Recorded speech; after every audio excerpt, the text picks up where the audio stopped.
Here at the Temporal Institute, we've gathered experts from every field of... On the way to the refineries! to survive and thrive in a world reclaimed by nature. I'm Professor Chert McGert, and I'll be your guide as we explore the vast repository of information collected and curated by the Temporal Institute.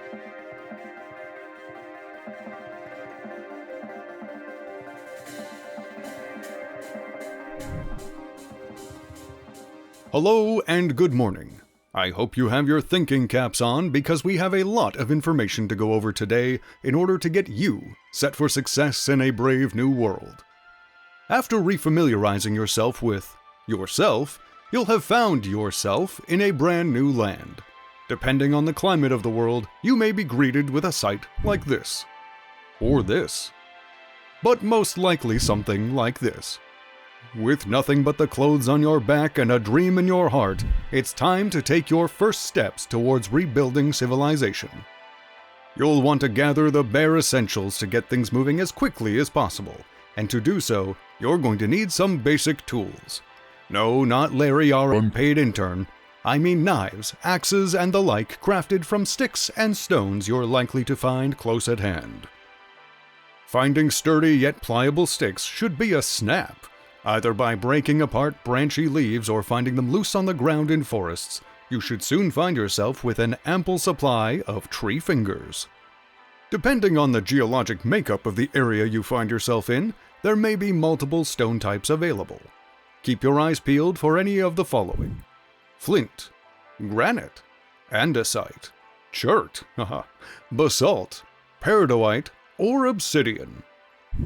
With your material in hand, it's time to crouch, place your stone on the ground, and get napping. What is napping, you ask? Nap is a transitive verb meaning to break with a quick blow, or to shape by breaking off pieces. It's how our ancestors shaped stone tools, and now you, brave Seraph, are about to bring it back into fashion. We've provided this handy visualization of your likely thought process when deciding what type of tool head to nap. You're going to need a knife and axe at the very least for now. Once you've settled on your chosen tool, take another stone and begin the process of chipping away an outline of your stone tool head. Look at you go! You'll be an expert napper in no time. Now take your stone tool head and stick and put them together like so. As you've traveled around, you've likely noticed berry bushes, mushrooms, and small animals that could all serve as fantastic food sources. But not so fast. How are you going to carry it all? With only your hands and pockets to carry things, your grocery run will be sparse at best. Let's remedy that by putting that basket weaving course you took back in college to use. Depending on the climate you've found yourself in, you've likely come across some form of reeds by now. In particularly hot climates, you'll find papyrus, and in cold to temperate climates, the aptly named cattails. Using your brand new knife, you'll want to cut down reeds until you have enough to weave into a basket. Each basket will take 10 reeds to put together like so. You'll want 40 reeds in total to maximize your early adventure carrying capacity. You can also use any further reeds you may have gathered to fashion stationary reed chests. For quick reference of any of the crafting patterns we've mentioned so far, and much more, consult the handbook that was slipped into your pocket when you were... They can't get to us in here, can they? I'll throw a meter of solid iron they can.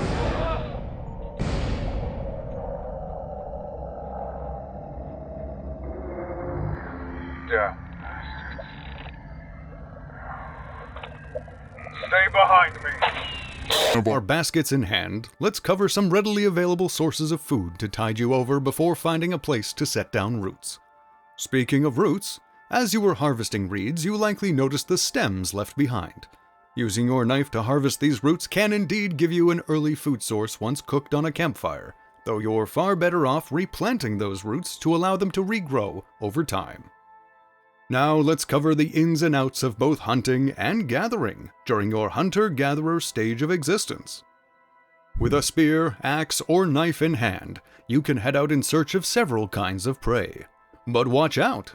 Many animals found in nature will fight back, and some, such as bears and wolves, will see you as the prey.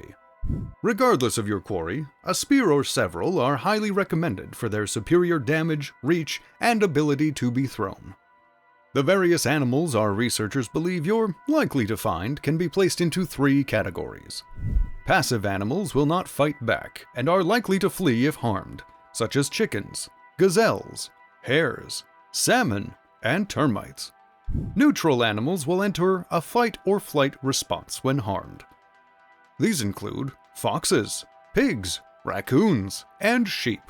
Hostile animals such as bears, hyenas, and wolves will actively seek you out if you get too close, and without any armor are likely to send you right back to your temporal slumber post-haste.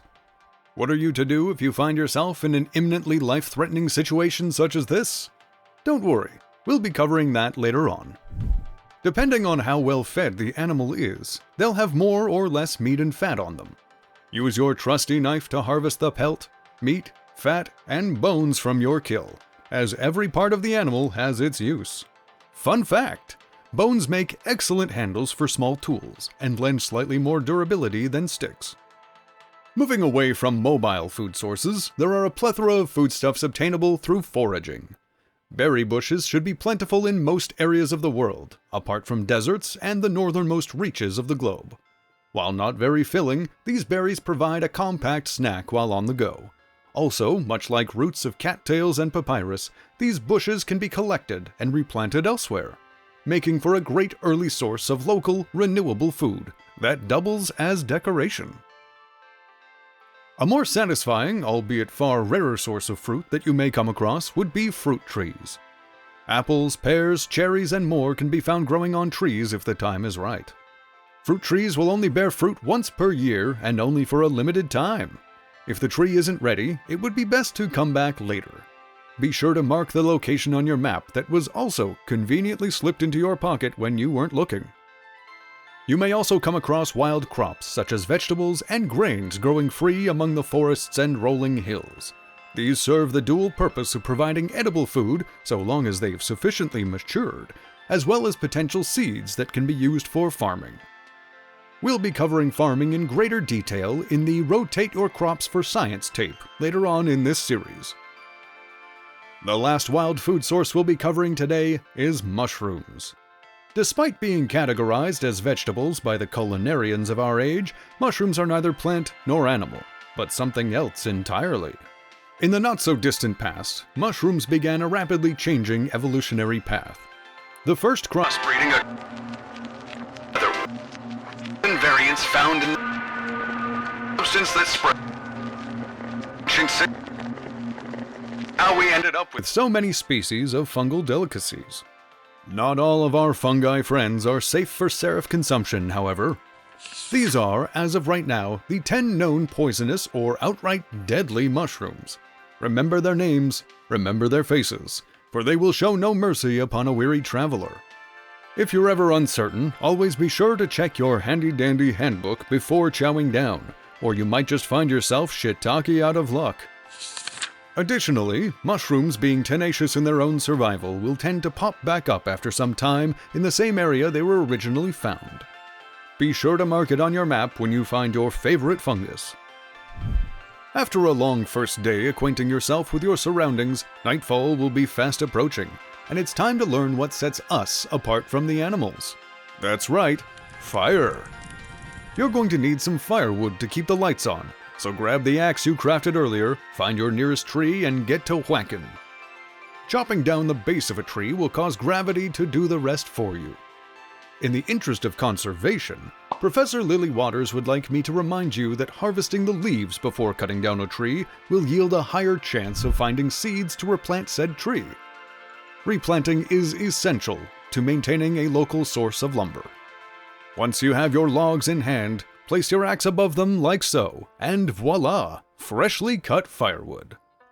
Now cut yourself off a few bundles of grass and let's make with the pyrotechnics. First, ensure the area around your fire is clear, as stray embers can ignite nearby flammable objects, and house fires are not covered under your non-existent insurance. Now crouch, place some dried grass to act as kindling, then put on at least 4 pieces of firewood. In order to light your campfire, you'll likely have to do it the old-fashioned way of rubbing 2 sticks together. Position your sticks like so, along with some grass, to fashion a fire starter. Now crouch down and ensure that you're aiming directly at your campfire, and rub those sticks until friction does its work. Be sure not to aim at the ground, or else you may end up with an uncontrolled burn of your surroundings. Now that you have a campfire going, not only will this provide you with light during the dark of the night, it will also help keep you warm and dry. Of course, rain or snow will put out your fire, so be sure to place your campfire somewhere covered, preferably in a basic dirt shelter that will double as a barrier for any would-be predators roaming around. So, you've got some shelter and a fire. You now have everything you need to unlock the nutrients inside all of that meat you may have collected. Meat and poultry cannot be eaten raw, so slap them onto your campfire and enjoy some classic camping food. Fish, on the other hand, is an anomaly among the meat you may find. Possibly due to its high water content and how delicious sushi is, you will find raw fish more filling than it would be after cooking. In addition to basic cooking, you'll likely want to use your campfire to light up a torch or several. Simply wrap a couple bundles of grass or a reed onto the end of a stick and place it in the campfire. Once it heats up to approximately 300 degrees Celsius, you'll have your first portable light source. Torches such as this will remain lit indefinitely while you have them on your person, though being submerged in water while holding it will snuff the flame. Additionally, like campfires, torches you place around will go out if left exposed to rain or snow. These can simply be reignited in a campfire. If you leave a torch unattended, however, it will burn itself out after 48 hours. Tending to the torch by picking it up and placing it before the 48-hour window will give you another 2 days before it burns out. Before we move away from the topic of campfires for now, I would be remiss to not mention a surely valuable resource you may have come across when hunting for firewood. Both pine and acacia trees can produce a substance called resin. This sticky sap will prove invaluable when you eventually begin on more mechanical endeavors. But take care! A resin-leaking tree cannot be grown by hand, so be sure to inspect these 2 types of trees very carefully before swinging your axe. After collecting resin, our arborist department states that it takes 7 days for enough resin to gather for subsequent collection. We'll be covering the uses of this wondrous wood glue in greater detail later on in this series. But if you're inclined to eventually construct mechanical marvels of automation, the best time to start collecting resin is yesterday. Lastly, we're going to cover some best practices for what to do during the night when food is sparse and danger may loom out in the darkness. Most people may find their first instinct leans towards making a bed to sleep through the night. However, going to bed hungry leads to waking up with severe hunger pains and the threat of starvation inching ever closer. Also, despite popular superstition, sleeping in a bed does not aid in finding yourself at home should the worst come to pass. Rather, due to the nature of your seraph form, should you find yourself mauled to death or the victim of improper fungal feasting, your body will return to the temporal nothingness of the Great Sleep, only to, should you choose, reawaken in the same place you originally awoke. Altering this temporal tethering point is a simple task, however. All you need is one of these. Though there may be a few of these temporal gears remaining in circulation, should an economy of some fashion remain intact, the most likely method of obtaining one would be to cut it from the still warm chest of a slain drifter. Simply activate the gear on the ground to tether your temporal reawakening point. Before we wrap up this tape, let's go over some of the other fun and engaging activities you could and arguably should engage in. On your travels, you may come across what at first appears to be just another type of fern. This wondrous medicinal plant known as horsetail is actually an age-old herbal remedy that, among other wild and fantastical claims, is known to promote the healing of wounds when applied to the damaged area. Instructions on how to make a poultice containing horsetail can be found within your handbook. You will also likely come across the ruins of our civilization. Whether you find the eroded remains of villages and homesteads or a portion of an underground bunker not yet crushed by centuries of geologic activity, there should hopefully be some remnants left behind that could be of use. Even the very dirt the people of our time are buried in should prove to be a bountiful treasure trove.